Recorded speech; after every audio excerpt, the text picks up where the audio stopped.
ovarian cancer when I was in college. I don't know what my dad was thinking, I really don't. But as soon as mom was diagnosed, he started an affair with his coworker Jen. She was 2 years older than me, and she started integrating herself into my and mom's life. She'd go shopping for us, keep the house in order, help me with homework, and even sit with mom when mom was going through chemo, and dad and I weren't there. And I had no clue at all. I just thought it was Jen being kind to a family going through hard times. But I think my mom knew. One day, I was visiting her in hospice when she got real quiet and told me, "You know the way your dad has a vasectomy? You do know he isn't planning to reverse his vasectomy, right?" "Yeah, I know," I said. "Why?" She just looked at me and said, "I think you'd best keep it in mind." When I left her for the night, I kissed her and she held me for so long. "I love you. You'll be fine on your own." She passed away that night. Once again, Jen was right by our side. She helped us plan the funeral, brought us food, helped out around the house, and slowly started moving her things in. A year or so later, she had completely moved herself in and was part of our lives. I don't remember what made me suspicious enough to start digging, but start digging I did. I learned the affair began shortly after mom's diagnosis. I was sickened. I wanted to confront dad and Jen, but something else struck me. You see, during one of her visits, Jen mentioned that she really wanted to have children with her fiancé one day. When I remembered that, I realized it. Mom knew the affair was going on, and not only that, she knew that dad was keeping his vasectomy a secret from Jen. And because of this, I decided to play the long game and ruin their lives without them even realizing. I kept my mouth shut. I watched as they got engaged and married 3 years later. I smiled on their wedding day and made a toast at the reception. 25 years passed. I had children of my own.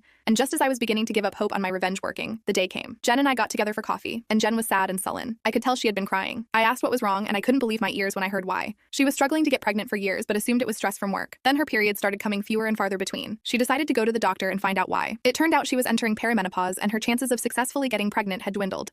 The doctor told her, in essence, her childbearing years were over.